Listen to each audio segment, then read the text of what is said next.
I'm Ken Wiley. We're here at Capitol Studios, Rene. We're here tracking a new album called Cuerno Exotica, and I'm doing it with my friend and co-producer Dan Higgins. I'm playing French horn, written some of the tunes, and here's Dan. So I'm Dan Higgins. I'm playing flute, clarinets, and saxophones on this project, as well as doing some of the arrangements for Ken, including Bolero, which Ken had an idea of putting it in 4/4 time. Very nice, still has a beautiful sensuous melody, and we added a Latin feel underneath there with horns and timbales and congas. It's really very special. It means a lot to me to work on this with Ken.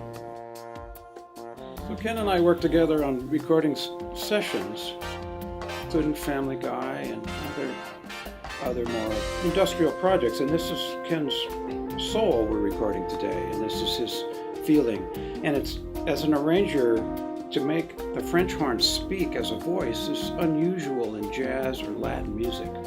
And I think it's really special that we're able to bring his soul through the horn to the audience. And it's, as an arranger, it's a little bit of an interesting problem. As writing for a trumpet, it's just loud and high and brash.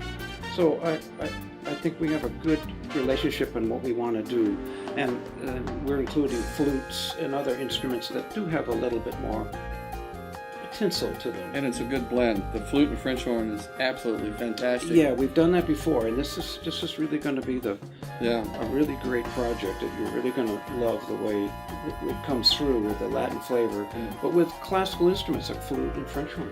Yeah, and this last album, the Urban Horn Project, Dan was all over the scene with flute and piccolo and sax. It was a beautiful album, and that and my Jazz Horn Redux album both came out the same year. And the reason I'm doing this because I just sat down and said, what am I going to do now? Yeah, we have to keep the creative juices flowing as musicians, and studio work is always fun, but it's also fun to be doing the creative side and also being at Capital A here, which is so much music recorded. We probably recorded here thousands of times. It's a beautiful room. It sounds good. And the Latin jazz thing, when I was living in New York going to Manhattan School of Music, I lived in a Cuban, Jewish, Puerto Rican neighborhood, and these cats were out there jamming all the time, and that's how I got really into Latin music. And when I moved to LA, when I first moved here, I really wasn't doing anything but hanging out. I used to go to these Latin clubs and actually jam with my horn a few times and freaked a lot of people out. Yeah, some of my first jobs were down in Mid-Wilshire doing Latin bands, and I would start at 2. I would be doing the after hours, so 2 to 6. So I'm driving home when the sun's coming up after playing with the Latin band and flute, and I played baritone sax and the flute, and it was such an education because the after hours is when the real music comes out. Yeah, it was crazy.